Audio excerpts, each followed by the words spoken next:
Death blooms in shadow tonight. Welcome to Fog Casebook. I'm your host, Valor. Drop a comment with where you're listening from.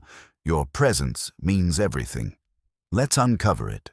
It is, I think, a popular fallacy to suppose that the great crimes of London announce themselves with a pistol shot, a scream in the night, or at least some flamboyant circumstance fit for the melodramatic stage. On the contrary, the most intricate of those affairs in which I had the honor to assist Mr. Sherlock Holmes began, more often than not, in some trifling irregularity. An omission, a hesitation, a letter misspelt, a commonplace object found where no commonplace object could have any right to be.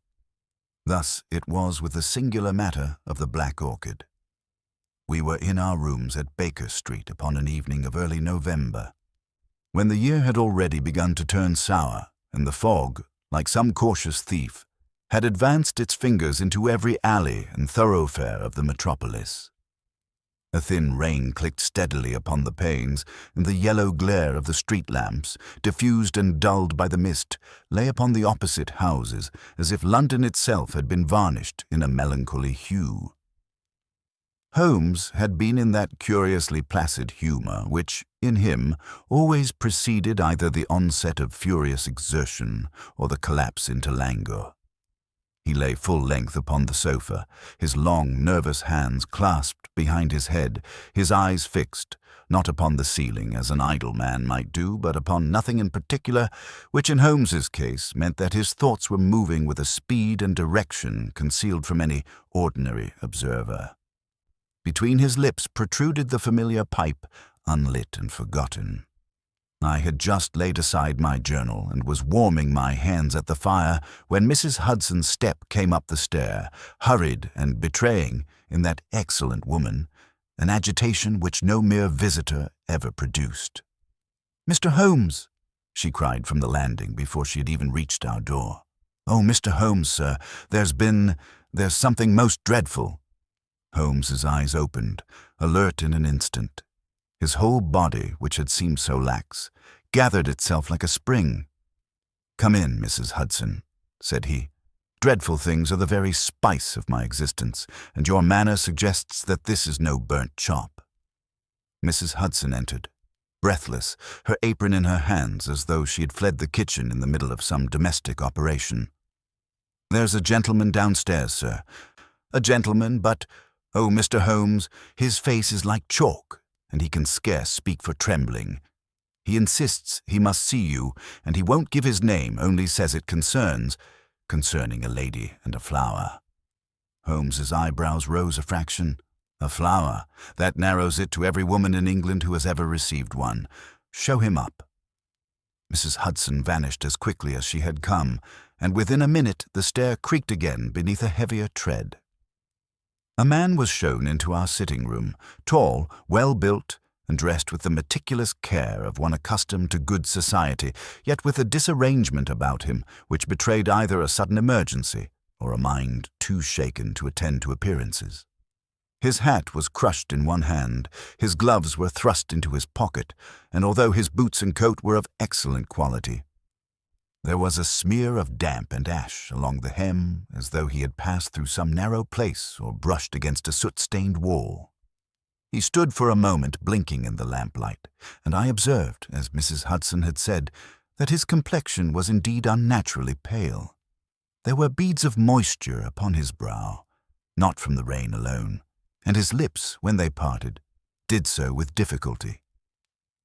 "Mr. Sherlock Holmes?" he managed at last. Holmes inclined his head with that airy indifference which never failed to disturb those who came to him with the gravest anxieties. "You have found him. Pray take that chair. You are Mr. Dunn." The man swallowed. "I would rather not. At least, not yet. I implore you, Mr. Holmes, to hear me first. If I give my name too soon, I fear I may lose the courage to proceed." Holmes's eyes flickered, first to the man's hands, then to his collar, then to the left knee of his trousers with its faint staining of brick dust, and finally to the slight indentation at the base of his thumb which suggests the frequent use of sealing wax. "As you wish," said Holmes. Though you may take it from me that you are a gentleman connected with the law in some clerical capacity, that you have been indoors until within the last hour, and that you have come to us from a house with a coal cellar whose door is hung too low." The stranger started as though struck. How can you—" "My friend," said Holmes with a half-smile, "you have ash upon your coat where a coal scuttle has been lifted too hastily, and brick dust upon your knee from kneeling near a hearth or cellar step. The wax upon your thumb is red, which is favored by certain firms of solicitors. Your collar is ink-smudged at the edge, and you have the anxious stoop of a man who has spent too many hours bending over documents. But this is all beside the matter. You spoke of a lady and a flower." At the mention of it, the man's composure, such as it was, fractured anew. He leaned forward, gripping the arms of the chair until his knuckles stood out white. "It is the flower," said he hoarsely, "that has undone us. Mr. Holmes, there is in my employer's house a flower that cannot exist." Holmes's gaze sharpened. "Cannot exist? That is a strong claim in a city where almost anything can be purchased." "It is not purchased," said the man. "It was delivered, left as a message, and now a woman has vanished, and a man is dead." The words hung in the air like smoke. I felt, as I often did in the early moments of one of Holmes's cases, that curious stirring at the base of the spine which comes when the commonplace world tilts and reveals beneath it some darker machinery. Holmes sat up. His pipe was forgotten entirely now. He leaned forward, his elbows upon his knees, his expression no longer languid but intent, like a hound that has caught the first whiff of a trail. "Proceed," said he simply. The stranger drew a long breath as though he must steady himself by the act. "My employer is Lord Hawkridge." I confess that name was known to me, as it was to many Londoners. Lord Hawkridge was one of those quiet, weighty figures who move in the background of public life, men who do not seek the newspapers, but are spoken of in clubs and drawing-rooms with a certain respect. He held property in Hampshire, a town-house in Kensington, and had of late been rumoured to have taken an interest in certain colonial botanical expeditions. An eccentricity, perhaps, but a harmless one. "I am his secretary," continued the man. "My name is Mr. Adrian Phelps. I've served him for 3 years. His lordship was most fond of his sister, Lady Eleanor Hawkridge. She's 26, and, Mr. Holmes, she is the finest soul I've ever encountered, if there is justice in the world." Holmes lifted a hand. "Leave justice to the courts, Mr. Phelps. Tell me what has happened." Phelps passed his hand over his forehead. 3 days ago, on Saturday, there came a small parcel to Hawkridge House in Kensington. It was not posted. The footman discovered it upon the front step at 7 in the morning when he went to fetch the milk. It was addressed in a cramped, careful hand to Lady Eleanor. "Describe the parcel," said Holmes. "A box, no larger than my fist, of dull black wood, wrapped in plain brown paper and tied with twine. There was no mark upon it, no seal, only the name. Lady Eleanor, being as she is, curious and fearless, opened it at breakfast." "And inside?" Phelps hesitated, then reached into his coat. For an instant I thought he meant to produce some document, but instead he drew out a handkerchief and unwrapped something small and dark. He held it out with a reverence which, in any other circumstance, would have seemed absurd. It was a flower, yet not like any flower I had ever seen. Its petals were of a hue so deep that they seemed to drink the lamplight rather than reflect it. Black, if one must use the word, but not the dead black of soot or ink. This had a luster, a velvety richness, like the wing of a raven. At the heart of it was a faint smear of purple, and its stem, though cut short, was unusually thick. Holmes took it delicately between finger and thumb. He did not smell it at once, as I expected, but held it up, turning it slowly, his eyes half closed. "An orchid," he murmured. "Yes, but black, Mr. Holmes. Truly black. I see that. Where is the box? I did not bring it, said Phelps miserably. I only thought to bring the flower itself. I feared it might be taken from the house. Holmes did not rebuke him as another might have done. I had observed that Holmes seldom wasted energy upon chastising a man already beaten by circumstances. What occurred after she opened it? She laughed, said Phelps, his voice thickening with the memory. She held it up and said, Arthur, someone has sent me a funeral blossom. How very dramatic.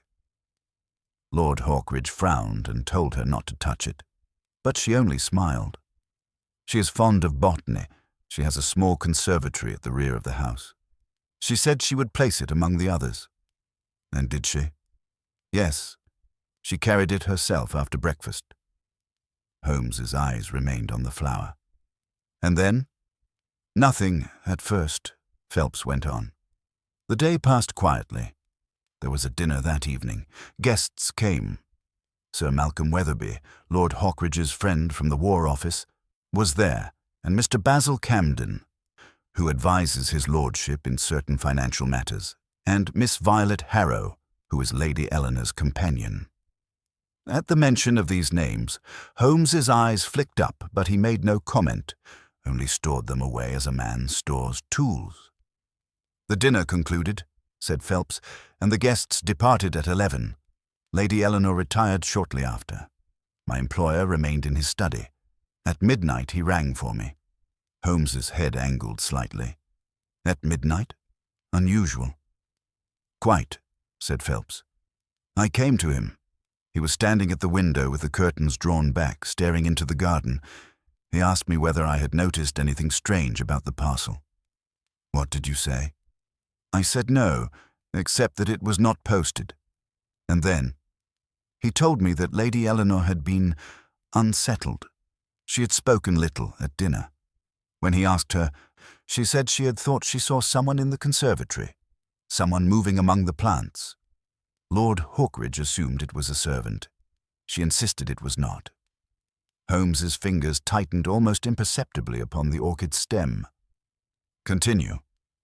This morning, said Phelps, and now his voice broke entirely. This morning there was an outcry in the house at 6. The maid found the conservatory door open. The glass was steamed from within as though someone had been there for hours. And Lady Eleanor, Mr. Holmes, Lady Eleanor was gone. I drew in my breath. Holmes's face did not change, but I saw that his eyes had narrowed. Gone? He repeated. Explain. There was no sign of a struggle, no broken glass, no overturned pot. Her cloak was still in her room, her shoes in their place, only in the conservatory. Upon the bench beside her gardening gloves, there lay the orchid. This orchid, and beside it there was a card. A card? Said Holmes quickly. Yes, a visiting card, plain with no crest, only 2 words written upon it. Black Orchid. Holmes's mouth tightened. And the dead man? Phelps's hands trembled so violently that he could no longer keep them upon the chair arms. He clenched them together in his lap. Lord Hawkridge's gardener, Mr. Jonas Rigby, a good man, sober, quiet. They found him in the potting shed half an hour after Lady Eleanor's disappearance was discovered. He was sitting upon a stool as if resting, his head against the wall. At first they thought he slept. But Phelps's voice became a whisper. But he was dead, and in his hand, Mr. Holmes, he held a petal of this orchid, crushed like a piece of velvet.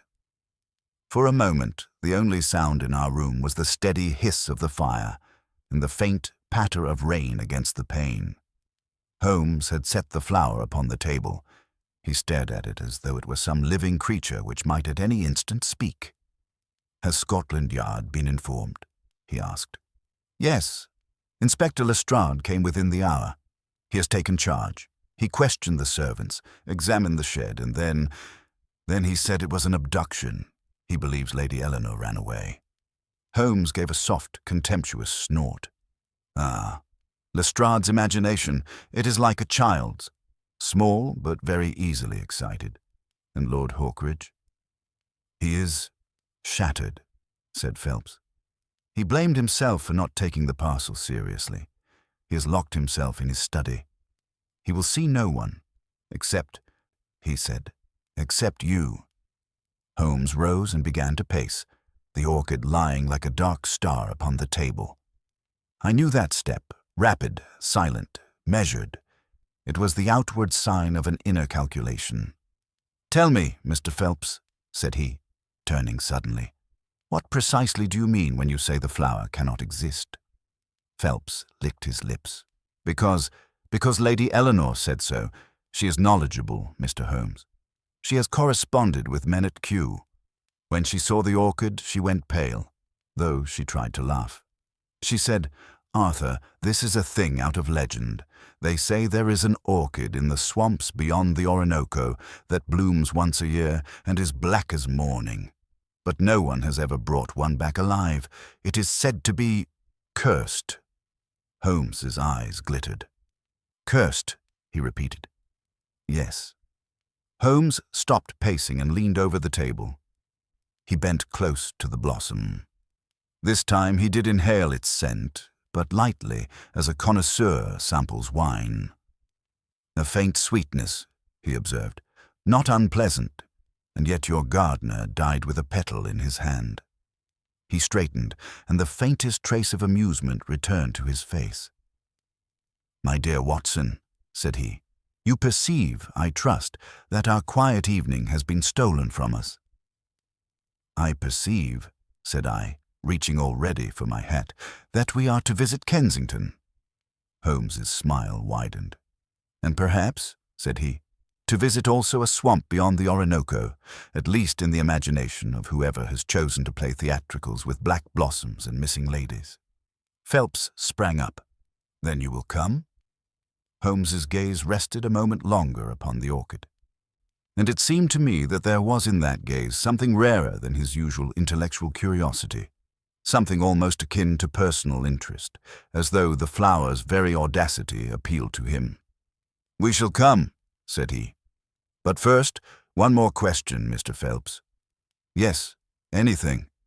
Holmes pointed with his long finger at the crushed edge of a petal where it had been handled.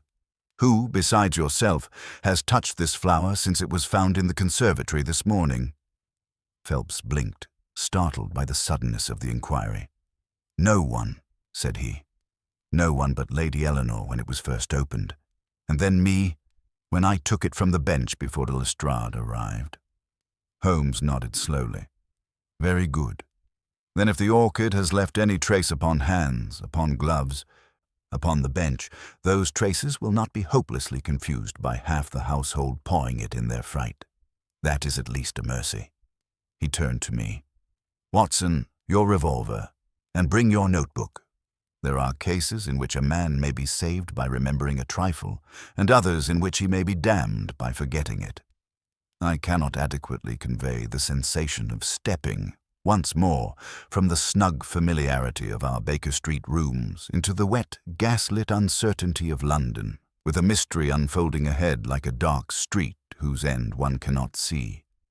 Yet I recall clearly, as we descended the stair and the cab rattled up to the door, the last thing I saw upon the table, that black orchid lying in the lamplight, so still and so elegant that it might have been merely an oddity of nature, and yet somehow seeming, even then, to me like a deliberate signature, a message written not in ink, but in velvet darkness, and as Holmes climbed into the cab beside me, his eyes bright beneath his deerstalker and his mind already running ahead of events, I had the unshakable conviction that this flower had been chosen with care by a criminal of uncommon intelligence, one who intended not merely to commit a crime, but to compose it.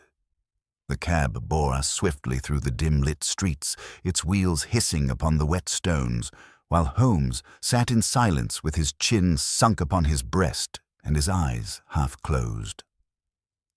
I had long since learned that this attitude did not denote abstraction, but rather an intense inward activity, and I forbore to interrupt him. Mr. Phelps, seated opposite, watched Holmes with a nervous expectancy, as though some pronouncement might fall at any instant from those compressed lips and relieve him of the burden of uncertainty. It was Holmes himself who broke the silence, and in a manner so abrupt that Phelps started. "You say the parcel was discovered at 7, said he. "Was the front door opened at any time during the night?" Phelps considered. "The hall door is bolted at 11, sir, and the bolts are shot from within. There is a night bell, but no one rang. The porter swears that no door was opened until morning. Yet the parcel lay upon the step." "Yes." "Then it was placed there before 11, said Holmes calmly, "which suggests either foreknowledge of the household routine or an accidental accuracy, which I am disinclined to credit. Tell me, did Lady Eleanor expect any delivery?" "No, nothing of the sort." Holmes nodded once more and relapsed into silence. I noticed that his fingers, resting upon his knee, were moving gently, as though tracing shapes in the air, an unconscious habit of his when assembling a chain of reasoning. We drew up at Hawkridge House, a sober, well-proportioned residence of red brick set back a little from the road, with iron railings and a small front garden now dark and glistening with rain. A constable stood at the gate, and another loitered near the door, their presence lending an air of official gravity to the place which sat ill upon its otherwise tranquil respectability. Inspector Lestrade himself admitted us, his sharp, ferret-like face lighting with a mixture of relief and irritation when he saw Holmes. "Well, Mr. Holmes," said he, rubbing his hands together, "I might have known you'd be mixed up in this. A queer business. Very queer indeed." "You have the advantage of me, Lestrade," said Holmes pleasantly. "You already think you know what has happened." Lestrade sniffed. "Simple enough, to my mind.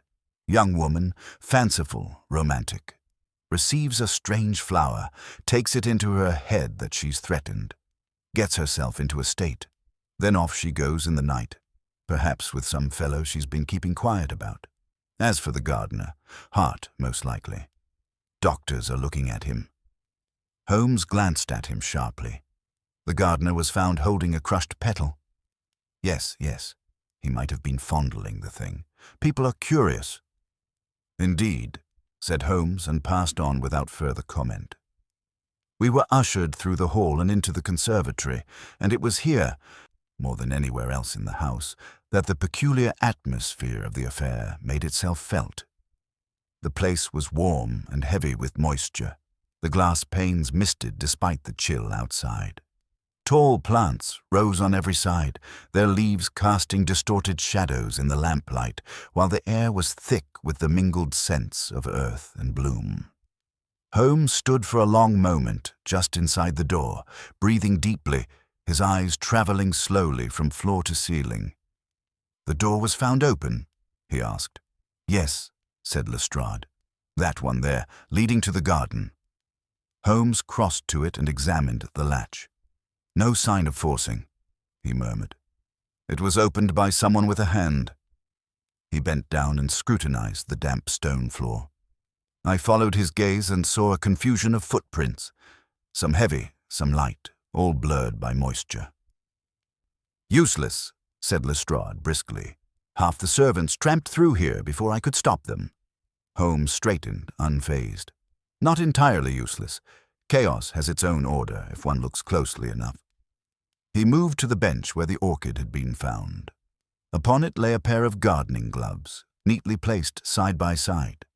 Holmes lifted one with care. "Lady Eleanor's gloves?" he asked. "Yes. They are clean," said Holmes. "Too clean. A woman who spends time among soil and pots does not leave gloves in that condition unless she has scarcely worn them." He replaced the glove and glanced at the bench itself. "No struggle," he continued. "No sign that she was taken by force. Either she went willingly, or she was rendered incapable of resistance." Lestrade grunted. "Chloroform, perhaps." "Perhaps," said Holmes. "Or perhaps fear." He paced slowly along the rows of plants, pausing now and then to touch a leaf or examine a stem. I saw that he avoided brushing against anything unnecessarily, moving with a delicacy which would have done credit to a surgeon. "Where was the gardener found?" he asked. "In the potting shed," said Lestrade. "This way." The shed lay a little apart near the rear wall of the garden. It was a small brick structure, cluttered with tools and pots, and lit now by a single lantern. The body had been removed, but the impression of death lingered in the close air. Holmes stood where the stool had been placed and looked about him. "Heart failure, you think?" said he. "That's the doctor's view," replied Lestrade. "Man was over 60, and yet he died sitting upright without knocking over a single tool," said Holmes quietly, and with a crushed petal in his hand. "Did you find the rest of the flower here?" "No, only that petal." Holmes crouched and examined the floor, then the wall against which the gardener's head had rested. "There is a faint smear here," said he, "barely visible, the color of plant sap, and here, upon the edge of the stool, another trace." Lestrade leaned in, squinting. "You've got better eyes than me, Mr. Holmes." "Practice," said Holmes. "Now tell me, was the gardener accustomed to handling Lady Eleanor's plants?" "All of them. He'd worked here 20 years. "Then he would not crush a petal merely by touching it," said Holmes. "This was done with force, or in pain." He rose and brushed his hands together. "One more thing, Lestrade. Have you examined the visiting card?" "Yes." "Plain thing. No marks." Holmes's eyes flashed. "No marks are marks, Lestrade. A man who takes the trouble to leave a card and yet leaves it blank of identity does so for a reason." We returned to the house, where Lord Hawkridge awaited us in his study. He was a tall man, stooped now with grief, his hair grey and his face lined deeply. He rose as we entered, and for a moment his composure failed him. "Mr. Holmes," said he, "if you can find my sister, alive or dead, I shall be in your debt beyond words." Holmes bowed slightly. "I shall do what reason permits, my lord. But I must ask you something which may seem trivial. Did Lady Eleanor receive any correspondence of a peculiar nature in recent weeks?" Lord Hawkridge frowned. "There were letters, anonymous ones. At first they were absurd. Talk of rare plants, of hidden places. Eleanor laughed at them. Then one came last week with no writing at all, only a pressed flower inside. Not black, just purple." Holmes's head lifted sharply. "And you kept these letters?" "Yes, in my desk." "May I see them?" Lord Hawkridge unlocked a drawer and produced a small bundle of papers. Holmes examined them carefully, his face expressionless. "This is not the work of a madman," said he at last, "nor of a romantic fool. It is methodical, progressive. Whoever has taken Lady Eleanor has studied her tastes, her habits, her knowledge. The Black Orchid was not a threat, it was a key." "A key to what?" I asked. Holmes looked at me, and there was in his eyes a gleam which told me the game had truly begun. "To obedience," said he, "and to silence. Come, Watson, we have seen enough for tonight. The next move, if I am not mistaken, will not be made here." As we took our leave and stepped once more into the fog-bound street, I could not shake the feeling that we were being drawn, step by step, into a design as intricate as any Holmes had yet encountered, one in which knowledge itself had been turned into a weapon, and a single black flower had been made to speak louder than any written threat. We drove back to Baker Street in thoughtful silence, the fog pressing close about the cab as though it wished to overhear our conclusions. Holmes sat upright now, his earlier abstraction replaced by a keen alertness. I knew this mood well.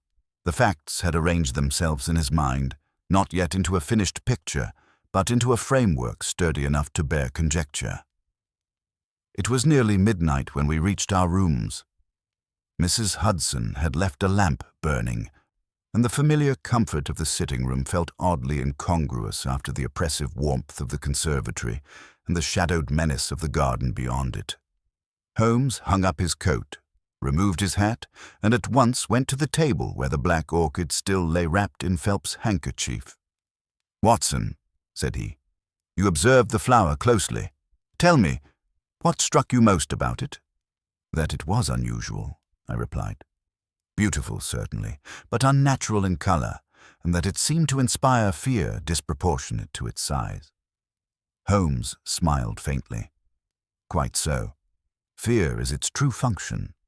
The superstition attached to such a plant, rare, reputed, half mythical, is the lever by which our criminal moves his victims. Lady Eleanor was not taken by force. She was summoned." "Summoned where?" I asked. "That," said Holmes, "is the question which must be answered swiftly if she is to be found alive." He unwrapped the orchid and set it beneath the lamp. With a small magnifying lens, he examined the stem, the petals, and finally the point at which it had been cut. "Clean," he murmured. "Very clean. Done with a sharp blade, not snapped or torn. The person who cut this knew how to handle plants. Moreover, observe the stem. Thick, succulent. This orchid was fresh when delivered. It cannot have traveled far without wilting." "You do not believe the story of the Orinoco?" I said. Holmes gave a short laugh. "My dear Watson, if this flower had come from South America, it would have arrived as a shriveled relic, not as a living specimen. No, it was grown much closer to home. Somewhere warm, damp, and well tended." "A private conservatory?" "Precisely." "And not Lady Eleanor's, for she did not possess such a species. The criminal wished her to believe that he did." He seated himself and steepled his fingers. "Now consider the gardener. Jonas Rigby handled this flower in the shed. Why? Because he recognized it." "Recognized it?" I echoed. "As something he had seen before, perhaps even tended. The shock or fear of that recognition, coupled with his age and a weak heart, proved fatal." "You think Rigby knew the criminal?" "I think Rigby knew the place," said Holmes, "and that place is the next point upon our map." There came a knock at the door, sharp and insistent. Holmes rose at once and opened it to admit Inspector Lestrade, who looked weary and dissatisfied. "I've been thinking over what you said," Lestrade began, without preamble. "About the letters and the flower. There's something that doesn't sit right with me." Holmes waved him to a chair. "That is a commendable sensation, Lestrade. Pray cultivate it. What troubles you?" "The companion, the young woman, Miss Harrow. She says Lady Eleanor was restless for days before this happened. Said she was afraid of the conservatory at night, but she never mentioned any letters to her." "Which suggests," said Holmes smoothly, "that Lady Eleanor wished to spare her alarm, or that she did not trust her." Lestrade frowned. "You think the companion is involved?" "I think," said Holmes, "that she knows more than she has said, but involvement is another matter." Lestrade rose again. "There's one more thing. The card. I took another look at it under a stronger light. There's an indentation, as if something had been written and then erased." Holmes's eyes brightened. "Excellent, Lestrade. That is precisely the sort of trifle upon which cases turn. May I see it?" Lestrade produced the card. Holmes held it obliquely to the lamp, and faint lines became visible, shallow but unmistakable. "Numbers," he said softly. "Coordinates, perhaps, or a date." "Can you read them?" I asked. "Not yet, but I know how," said Holmes. "Come, Watson, we have work to do." When Lestrade had gone, Holmes set about his task with methodical care. He rubbed the card lightly with a soft pencil, then examined the shading.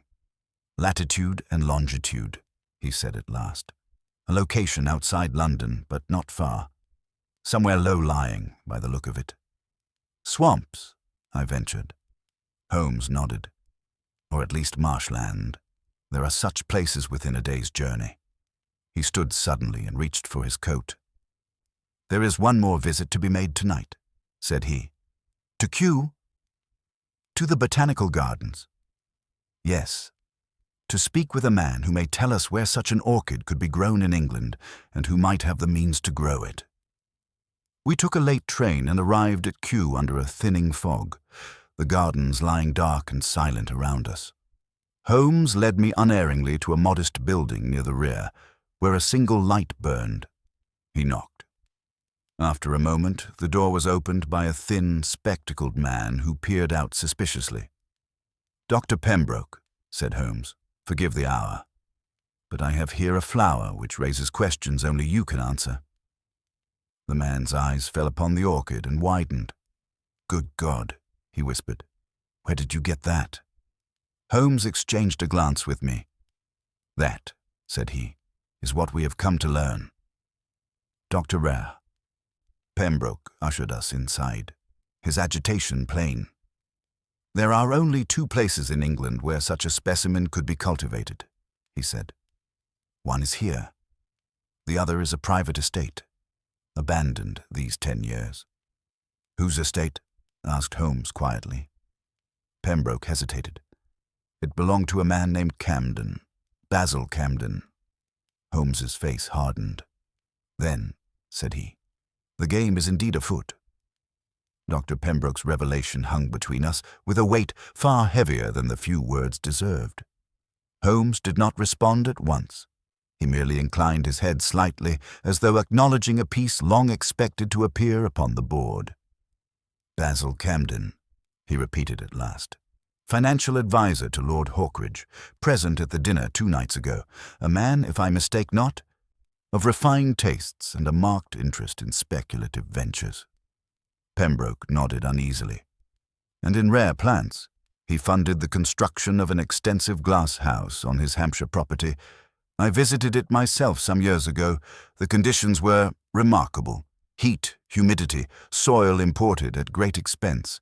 He was obsessed with the cultivation of extremities." "Extremities?" I asked. "Plants that should not survive," said Pembroke. "Hybrids, mutants, specimens requiring conditions bordering on the impossible. He had a particular fascination with orchids reputed to possess unusual properties, poisons, hallucinogens, even those attached to native superstitions." Holmes's eyes never left Pembroke's face. "And the Black Orchid?" Pembroke hesitated. "There were rumors. An unnamed species, cultivated from a cutting smuggled out of South America. I never saw it myself. Camden was secretive, paranoid even. Then, abruptly, the estate was closed, the glass houses dismantled. Camden returned to London and reinvented himself as a man of numbers." "Leaving the land abandoned," said Holmes softly, "but not necessarily the secrets it contained." Pembroke's mouth tightened. "If that flower has resurfaced, Mr. Holmes, then someone has either preserved the original stock or recreated it." Holmes thanked the botanist and took his leave without further questions. It was not until we were once more walking through the cool night air that he spoke. "Camden," said he, "had motive, means, and opportunity. But more than that, he had knowledge enough to terrify Lady Eleanor without laying a finger upon her. Knowledge enough to kill an old man with fear alone." "You believe he abducted her?" I asked. "I believe," said Holmes, "that he summoned her, and that she went because she believed she must." We returned to Baker Street at dawn, and Holmes wasted no time in dispatching a note to Inspector Lestrade requesting Camden's immediate whereabouts. The reply came within the hour. Camden had left London early that morning, claiming business in the country. "Hampshire," Holmes murmured, reading between the lines. "Watson, pack for a day. Perhaps 2. By mid-morning we were upon a southbound train, the city receding behind us in a haze of smoke and soot. Holmes sat opposite me, his fingers drumming lightly upon his knee, his gaze fixed upon the passing fields. "Lady Eleanor," he said suddenly, "is not a foolish woman. She knew enough of botany to recognize the Black Orchid's significance. When she received the final message, the card with its erased coordinates, she understood it as an ultimatum. 'To go alone,' I said. 'Precisely. She would not endanger her brother or the servants. She would believe that compliance might avert harm. and the gardener. Rigby, said Holmes, was an unintended casualty. He saw the flower where it should not be. Perhaps he recognized its origin. Camden could not risk that knowledge spreading. We disembarked at a small rural station and hired a trap, which bore us along narrow lanes bordered by hedgerows stripped bare by autumn. At last, we came upon a stretch of land neglected and overgrown, where the remains of stone walls and rusted iron hinted at former grandeur. "This is it," said Holmes. The estate lay silent, the main house roofless and sagging, its windows dark, but beyond it, half hidden by trees, stood a long, low structure of glass and iron, one wing intact, its panes clouded but unbroken. Holmes approached with caution. The door yielded at his touch. Inside, the air was warm and damp, thick with the scent of loam and vegetation. Rows of plants stretched away into shadow, some flourishing, others withered. And there, at the far end, stood a work table illuminated by a single oil lamp. A figure rose from it. "Mr. Holmes," said Basil Camden without surprise. "I wondered how long it would take." He was thinner than I remembered from Hawkridge House, his face drawn, his eyes bright with a feverish intensity. Upon the table before him lay several potted orchids, and among them, unmistakable in its dark splendor, bloomed the Black Orchid. "You have Lady Eleanor," said Holmes quietly. Camden smiled. "She is safe as she can be." "Release her," said Holmes. "Your game is played." Camden laughed softly. "Played? No, Mr. Holmes. It has reached its conclusion. She came willingly. She understood the rules." Holmes stepped forward. "You used her knowledge against her. You relied upon superstition, fear, and secrecy, but you underestimated one thing." "And that is?" Camden asked. "Visibility," said Holmes. "You cannot cultivate a myth without leaving traces. The flower, the letters, the gardener's death, they point inexorably to you." Camden's smile faltered. "You are too late." At that moment, a door at the rear of the glass house opened, and a woman stepped into the light. Lady Eleanor Hawkridge was pale and weary, but composed. She looked at Holmes with a steady gaze. "Mr. Holmes," she said, "I'm glad you have come." Holmes inclined his head. "So am I, my lady. For now, if you please, you will come with us." Camden turned sharply toward her, alarm flaring in his eyes. "You promised," he said. "I promised nothing," she replied calmly. "You threatened, and I endured. But I will endure no longer." From outside came the sound of footsteps and voices. Lestrade's men, summoned by Holmes's earlier wire. Camden sank back against the table, defeated. As the constables led him away, Holmes turned to me. "You see, Watson," said he, "flowers may speak, but only to those who listen too closely." And as the Black Orchid stood silent in the lamplight, its purpose fulfilled, I reflected that knowledge, like any rare specimen, may become dangerous in the wrong hands, and that even the most carefully cultivated secrets cannot remain hidden forever.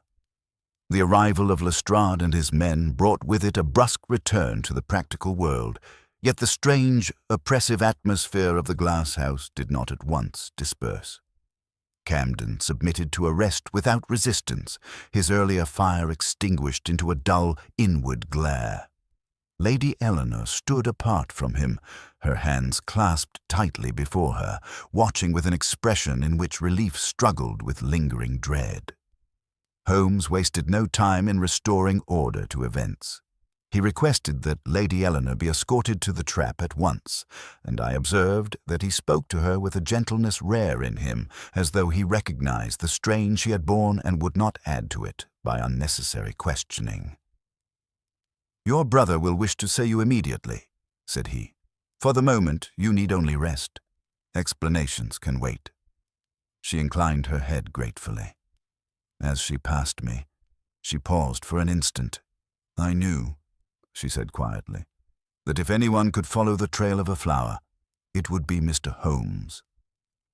With that, she was gone, leaving behind her a sense of composure which contrasted sharply with the ruin Camden now presented. Lestrade supervised the removal of the plants with ill-concealed irritation. "This'll give the yard a headache," he muttered.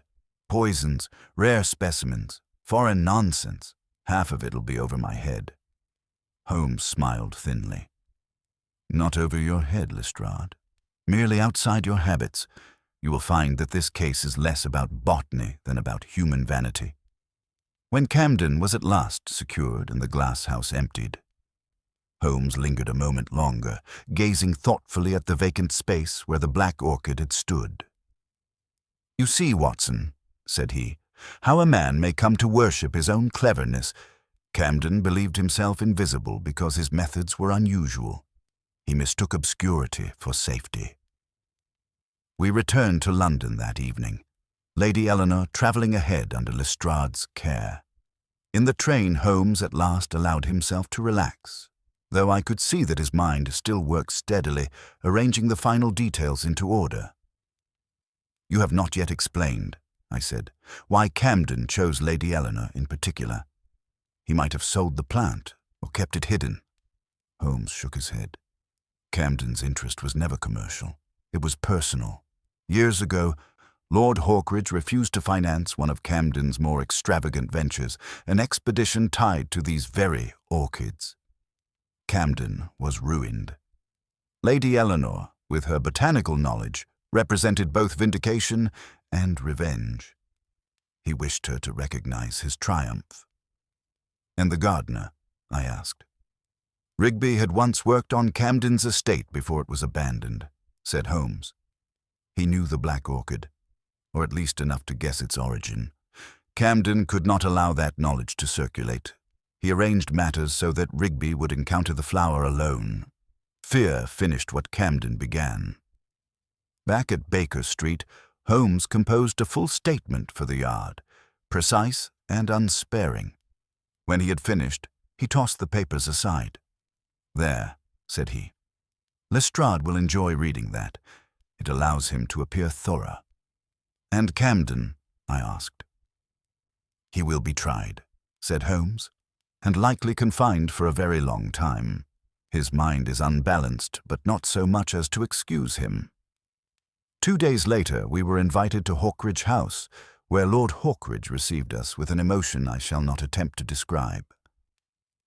Lady Eleanor, though still pale, bore herself with quiet dignity. "I owe you my life, Mr. Holmes," she said simply.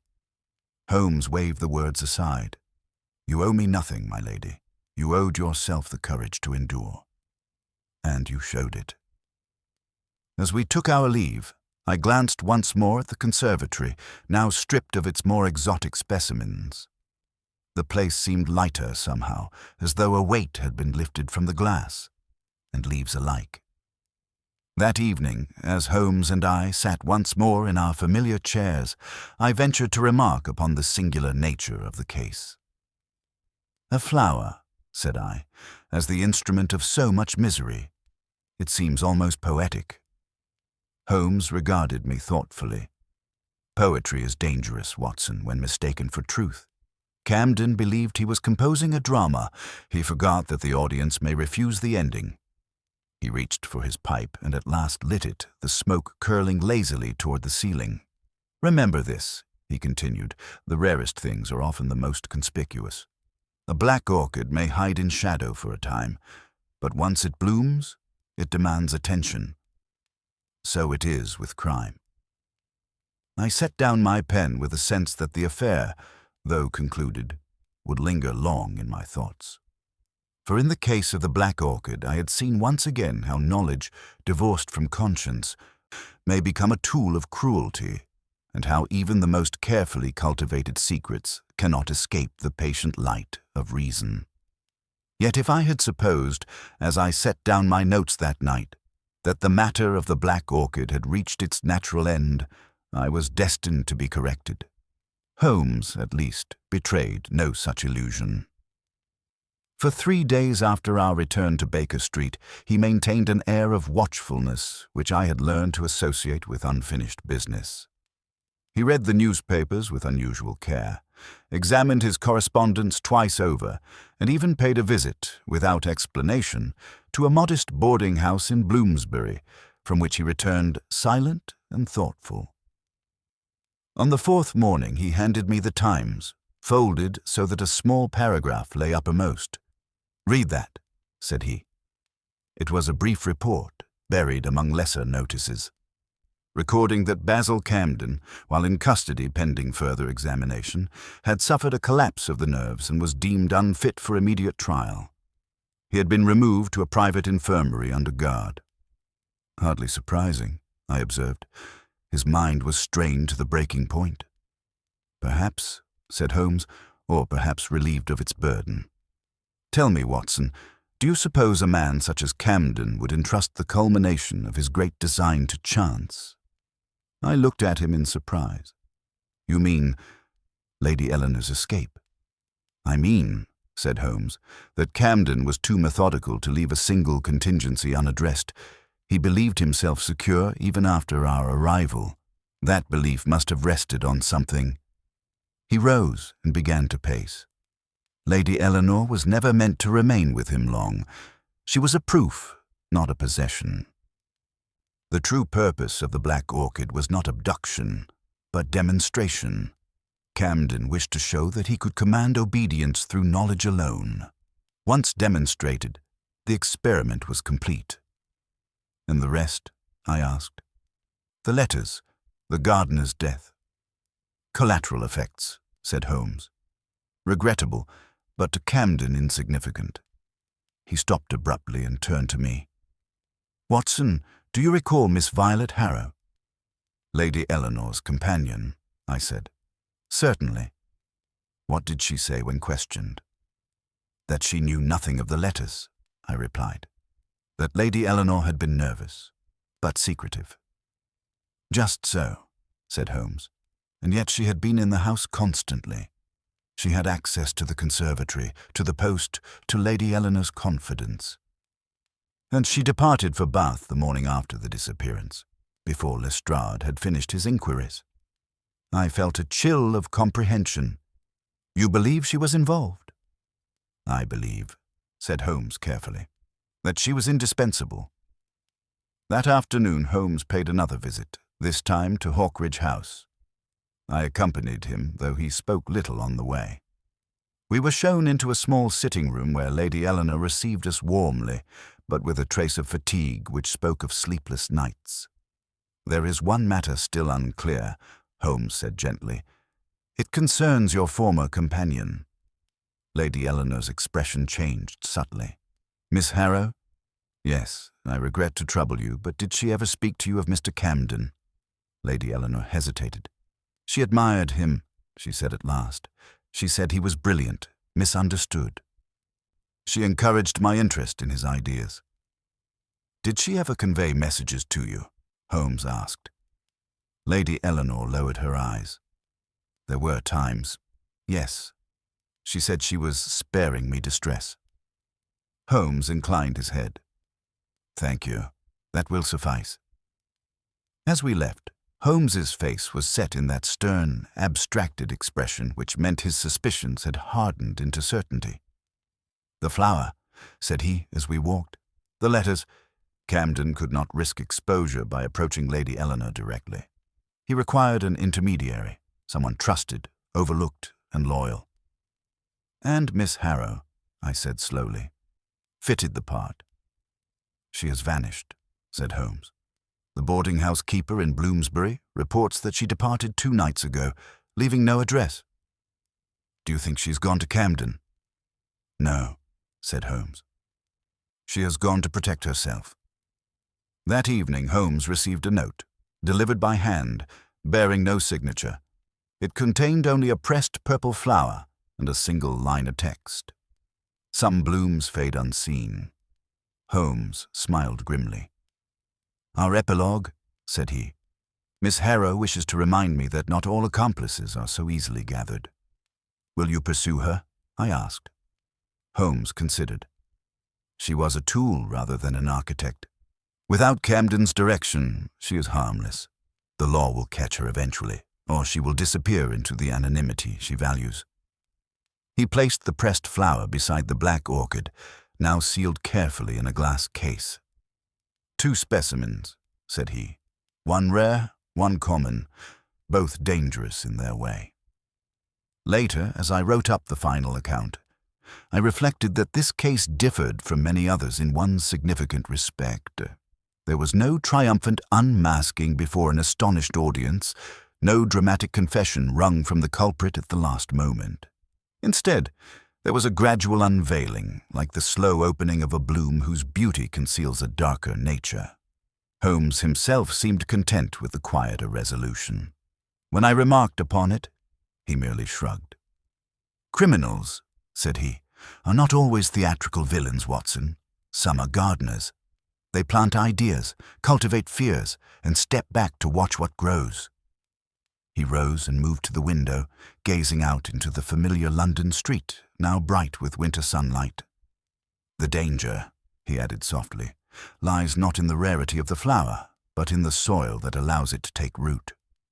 With that, he turned away, already absorbed in some new train of thought, and I knew that the case of the Black Orchid, though concluded in the eyes of the law, would linger as a cautionary study in the misuse of knowledge and the subtle tyranny of fear. And so I close this narrative with a renewed admiration for that singular mind which could trace a human crime through the petals of a flower, and by patient reason bring light to even the darkest bloom. Holmes's words, spoken so quietly by the window, might have suggested a finality to the affair, yet I perceived that his mind had not fully relinquished it. The pressed purple flower lay upon the mantel for several days thereafter, neither discarded nor explained, and more than once I observed Holmes regarding it with a thoughtful frown, as though it represented a loose thread which he had not yet decided whether to pull. It was on the evening of the 5th day that the matter took on a sharper edge. A thick fog had settled over London once more, and the street below was muffled into an indistinct blur of lamplight and shadow. Holmes was seated at the table, sorting correspondence, when there came a discreet knock at the door. The visitor, when admitted, proved to be Inspector Lestrade, whose manner betrayed a mixture of professional satisfaction and personal unease. "I thought you'd like to know," said he, wasting no time upon preliminaries, "that Camden's accomplice has turned up." Holmes's head lifted at once. "Miss Harrow?" Lestrade nodded. "Picked up this afternoon at a lodging house near the river. She hadn't gone far. Didn't have the nerve for it, I reckon." "She asked for you by name?" "For me?" said Holmes mildly. "That is considerate of her. Where is she now?" "At the yard. She's shaken, but not uncooperative. Says she wants to make a statement, but only to you." Holmes rose, already reaching for his coat. "Then we should not keep her waiting."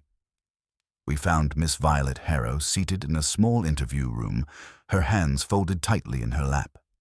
She was younger than I had remembered her, or perhaps merely diminished by fear. Her eyes were red-rimmed, and when Holmes entered, she looked up with a mixture of relief and apprehension. "Mr. Holmes," she said, "I knew you would come." "I come," said Holmes, seating himself opposite her, "because you asked, and because I prefer the truth to remain unfragmented. You have something to tell us." She nodded, swallowing hard. "I helped him," she said. At first I didn't understand what he meant to do. He spoke of experiments, of proving a theory. He said Lady Eleanor would never be harmed. "And when you realized otherwise?" Holmes asked quietly. "It was too late," she whispered. "He had drawn me in. The letters, I carried them. The flower, I placed it in the conservatory that morning.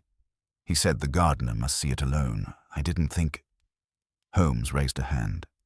"You need not catalogue your guilt for me, Miss Harrow. I am concerned with motive. Why did you help him?" She hesitated, then met his gaze. "Because he saw me," she said simply. "Camden saw that I was invisible to others. He made me feel necessary." Holmes leaned back slightly. And when his scheme collapsed, I ran, she said. I thought if I vanished, it would all fade. But it didn't. The flowers, they kept appearing in my dreams. Lestrade cleared his throat. She'll be charged, said he gruffly. Accessory before the fact. Holmes inclined his head, as is proper. As we left the yard, I remarked upon the curious restraint Holmes had shown. You might have pressed her harder, I said. Extracted more. Holmes shook his head. She has told us all that matters. The rest is merely detail, and detail is the province of the law. We walked in silence for some distance, the fog thinning as we crossed the bridge.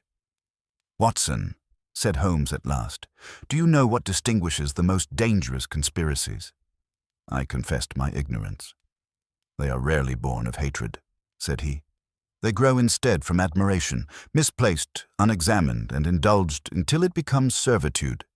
Camden did not require devotion, he required silence. Miss Harrow provided it.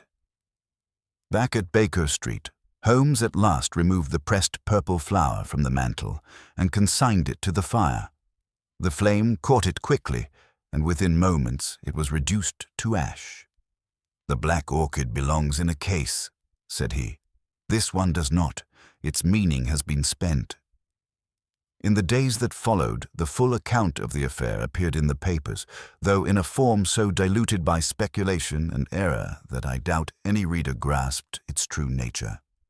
Camden was committed to stand trial once his condition permitted. Miss Harrow's fate rested in the uncertain balance of legal mercy and public opinion. Lady Eleanor, I learned, withdrew for a time to the country, her health shaken, but her spirit intact. Lord Hawkridge wrote to Holmes a letter of gratitude so effusive that Holmes read it once and then consigned it to a drawer, with a faint smile. One must not encourage dependence, he remarked.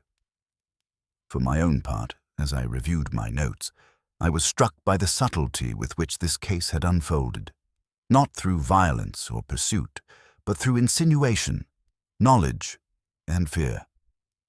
It seemed to me a peculiarly modern crime, clothed in the trappings of science and cultivated eccentricity.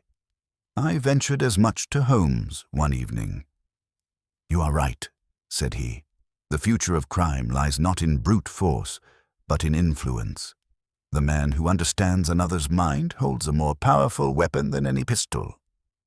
He turned again to the window, watching the familiar life of Baker Street pass below. And yet, he added, even influence leaves traces.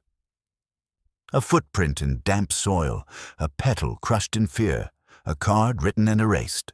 There is no scheme so delicate that it leaves no mark. Thus ended, at last and fully, the case of the Black Orchid, and if I have lingered upon its details longer than usual, it is because it revealed to me a new aspect of my friend's genius, not merely his power to solve crimes, but his understanding of the fragile and dangerous ideas from which they grow. It was some weeks later, when the rawness of the affair had softened into reflection, that Holmes consented to speak of the Black Orchid once more. Winter had taken firm hold of London. The fog had retreated into a sharper, colder clarity, and the street below our windows rang with the brisk confidence of a city moving on. Holmes sat by the fire, his violin resting idly upon his knee, drawing from it a slow, contemplative air. I knew the sign well. His mind, freed at last from urgency, was arranging the final conclusions into their proper philosophical order. You will write it up, he said suddenly, without looking at me. I intend to, I replied, though I confess I am uncertain where to end it. The case seems to have resolved itself in layers rather than a single stroke. Holmes smiled faintly. That is because the crime itself was layered. Camden did not wish merely to act. He wished to prove. Such men are never satisfied with secrecy alone. They require recognition, even if only from their victim. I laid down my pen. Then Lady Eleanor was not chosen at random. Far from it, said Holmes. She possessed three qualities essential to Camden's design: intelligence enough to understand the threat, courage enough to respond to it, and compassion enough to sacrifice herself rather than endanger others. He relied upon her virtues as another man might rely upon a weakness. "And Miss Harrow?" I asked. "A necessary shadow," said Holmes. Camden required a presence that could move unseen, unquestioned. A companion is invisible by definition, close enough to observe, trusted enough to act, and overlooked by those who assume malice must wear a bolder face. He rose and began to pace slowly before the hearth. "The flower," he continued, "was the keystone. Without it, the letters were nonsense, the coordinates meaningless. With it, the entire structure of fear became self-sustaining. Lady Eleanor did not go because she was forced to, but because she understood." I thought of her calm voice in the glass house and the steadiness with which she had faced Camden. "She was never his prisoner," I said. "No," Holmes agreed. "She was his proof, and that is why his scheme failed. A criminal who depends upon the moral strength of his victim has already miscalculated."